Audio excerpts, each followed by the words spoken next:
Seguido di riscontri Giorgi Gross, lo 19 de novembre, sempre all'intorno della placetta di Nîmes, che come diceva lo Giorgi, l'embonique du monde, era dunque il centro neuralgico dell'avvenimento. Un'esposizione fotografica era pengiata in omaggio a Jean Durode. Di lo piccolo teatro della placetta, lo dimanche, Véronique Fiol a animato un discutito sur la Rumeco. Pour ouvrir officiellement cette exposition, et je vais donner la parole à l'artiste en tout premier, cette exposition elle est très importante, elle va durer jusqu'au 17, donc je donne la parole tout de suite à Philippe Ibars. Pourquoi cette exposition? C'est-à-dire Pascal, qui est un vieil ami, m'a demandé de participer à ces rencontres Georges Gros. Faire des photos, alors faire des photos sur la placette, j'en avais déjà pas mal. J'ai dit non, je préférerais faire les gens de la placette, rendre hommage à toutes ces figures, comme Georges Gros faisait, à toutes ces figures nîmoises. Donc depuis le printemps, là, avec le comité de quartier qui m'a donné des noms, qui m'a trahi certains personnages, là, donc j'ai pris des rendez-vous, je suis allé les voir, je les ai dérangés le moins possible, certains à continuer à coiffer par exemple, ou à cuisiner, et j'ai fait des photos toutes simples, j'ai pas voulu surjouer, c'était eux les vedettes, voilà, c'était toutes ces personnes que je voulais mettre en avant. J'ai passé tout ça en noir et blanc pour pas qu'il y ait de différence de couleur chez les uns ou chez les autres.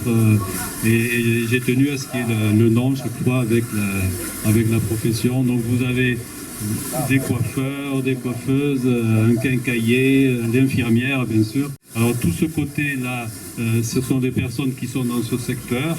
Et ce côté-là, ce sont des personnes qui sont dans l'autre secteur. Le coiffeur par exemple, il est juste en face de sa photo. Voilà, etc., etc. Donc vous avez, c'est un hommage simple, comme l'aurait fait Georges Gros avec son écriture, moi je l'ai fait avec les photos toutes simples des gens de la placette. La Presdina, une passeggiata contado all'intorno della placetta era prevista. In causa della pioggia, fu trasferito in un piccolo teatro della placetta. L'utem espluvinus.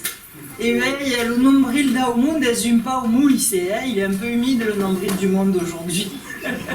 Alors, merci al Piccio Teatro de la Placette de nous accueillir. Ai previs 4 contes,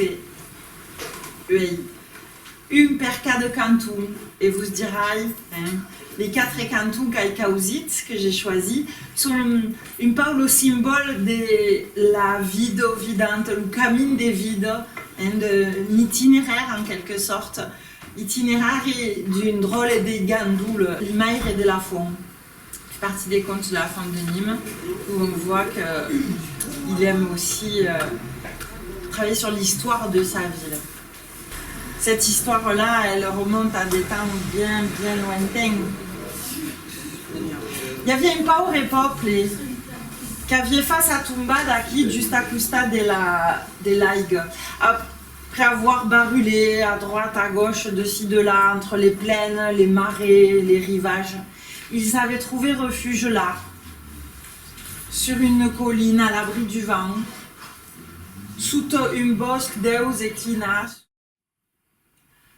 La Maggiotta s'envoulette et faguait autour de toutes les sources des garines. Mais à cada cop, chaque fois, avec la même réponse, les sources lui firent la même réponse. Podi pas m'encaminer, je ne peux pas me mettre en chemin. Que je suis trop flaque, je suis trop faible. La Maggiotta s'entournait tristement. Elle rasait ce que des mouraves d'ail, au ras de ce qui restait d'eau. Et Lucine mettait sa tête sotto son aile per suscar. Il mit sa tête sous son aile pour réfléchir. Et quand cette tournette leva, quand il la releva, l'autre jour, punchejava, le soleil se levait, c'était l'aube. Alors Lucine sifflait encore une seconde fois, il siffla. Et cette fois-ci, ce fut un corbeau, une croupatas, qui arrivait de la colle, et c'est qui est sous une autre cyprès, un cyprès, proche l'aigle. Et le cygne lui dit: Croupatas, mon ami, va dans les montagnes dire au père d'Isaïg, va dire au père des eaux, le monde igual, demanda tout ici niveaux de rassembler tous ces nuages et ces nuées et de faire pleurer sur les sourgues des garrigues mimaires. Et le croupata s'envoulait à Tiradala. Quand la tribu s'est désréveillée et que veillait que là il n'y pas tourné de monta, quand ils virent que l'eau ne remontait pas, estequer taben al rocas la juvent, ils attachèrent également la jeune fille. Et se dire que le sacrifice aurait lieu le soir même.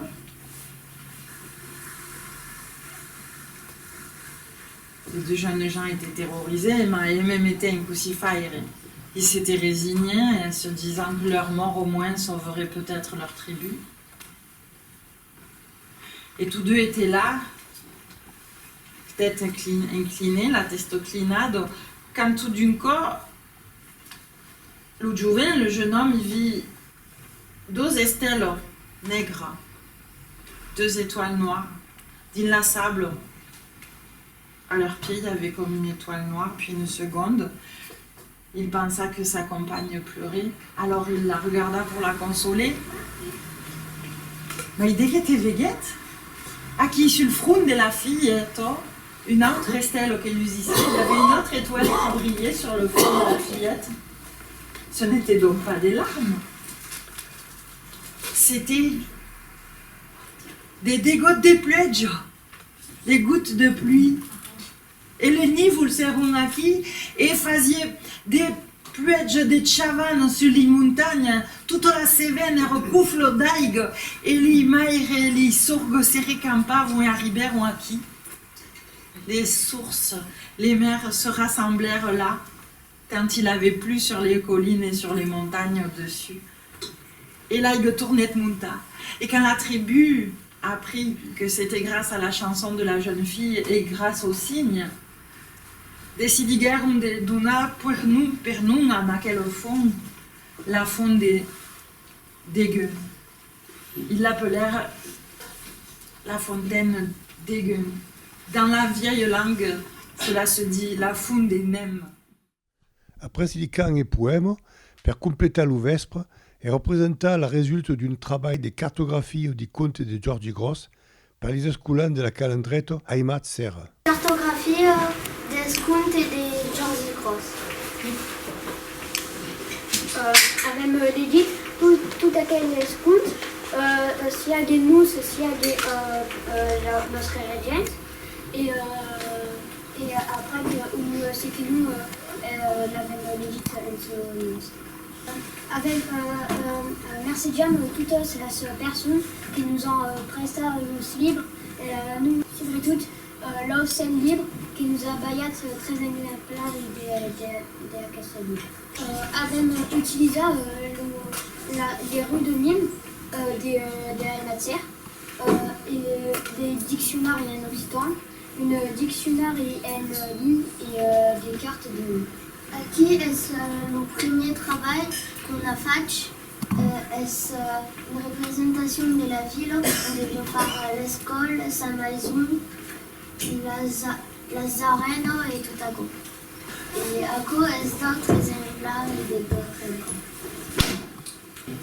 Aquí est le conte L'Ulila de l'Estella qu'on a l'Égypte des seigneurs. On a fait la placette, la maison d'Anthony et l'Estelle. Aquí est l'autre dessin de l'île de l'Estelle. Aquí est l'autre île de l'Estelle. Mas une des vieux partir del tronc et le tronc est l'avenue de Jean Jaurès. Et puis après, on devait faire plein des canines qui ressemble à une arbre jusqu'à la planète. Aquí est les illustrations des loups perdus et on devait faire l'illustration juste et encore. Aquí avem situé des enraies des routes des Georgi Gross.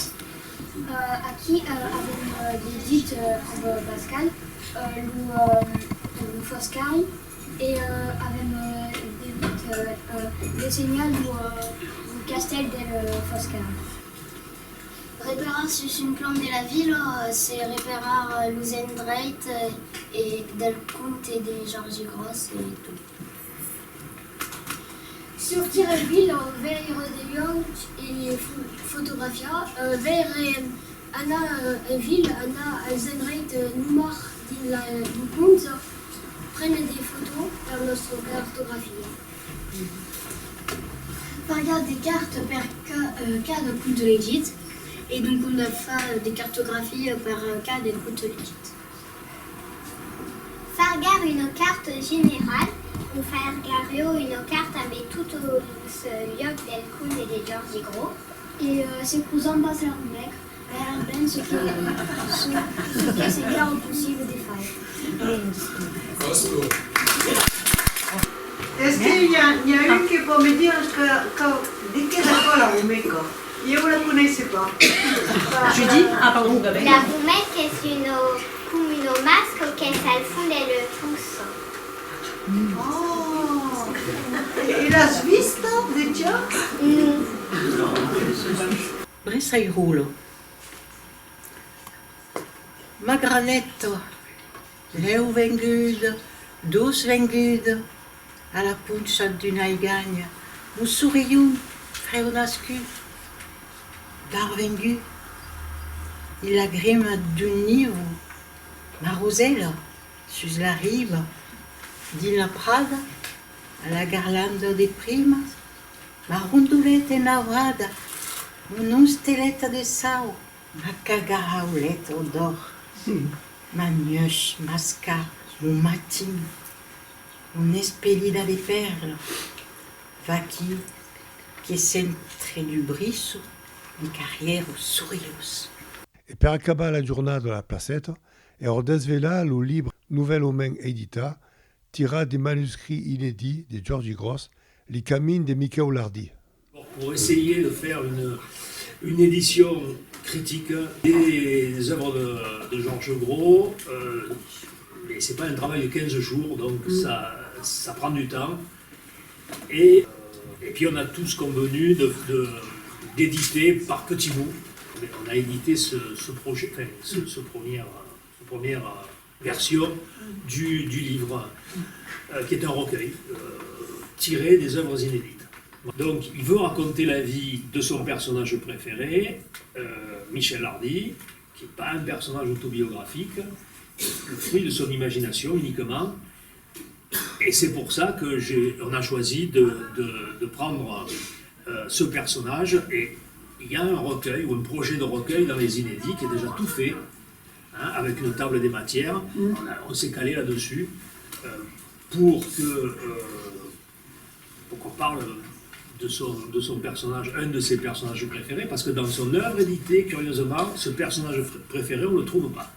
Donc il a choisi de ne pas écrire, pas adopter la graphie de Bigot, même s'il voulait faire entendre la musique de Bigot, et il a choisi délibérément la graphie d'Alibert, enfin la normalisée.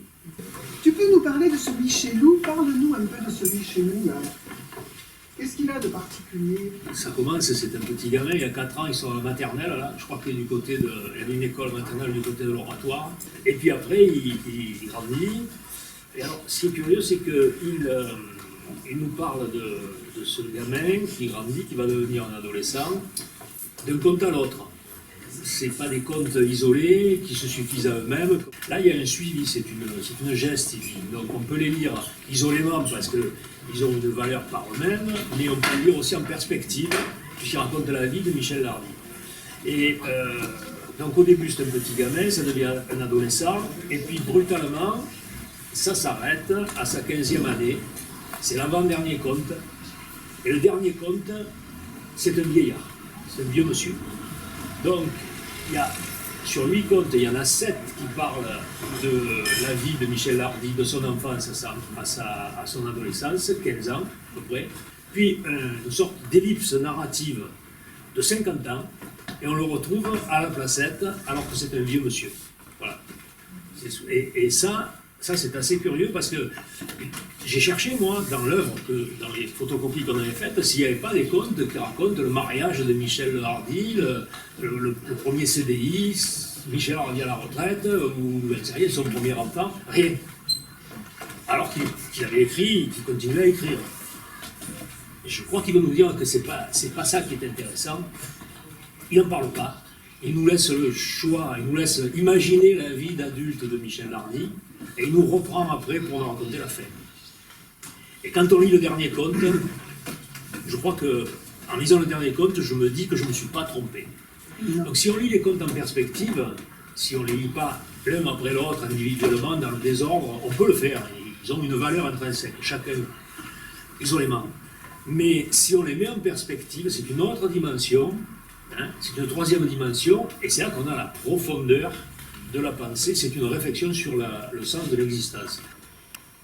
Les fils du vent et les filles du vent.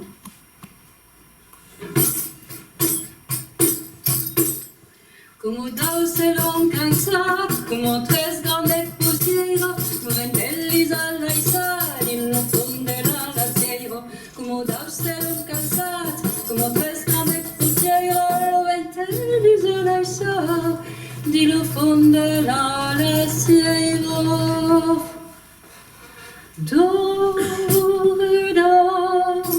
mone non vinent, di l'umore la vieille glaise, ti camins, se sont perdus, ti son misous che di pelos. Soy l'ombrino della plaza, de sa maille bel pantai, la voix canto dentro lasso, che da chi e che da lei, ma in un vino della plaza, de sa maille bel pantai, la voix canto dentro lasso, che da chi e che da lei. Dodo, mone non vinent, din l'ombre della vieille glaise, ti camins se sont perdus, ti son misous pas que des pelos. Mai l'ombrino della plaza, de sa maille de bel pantais, la voix canto d'interesse, che da chi e che da lei.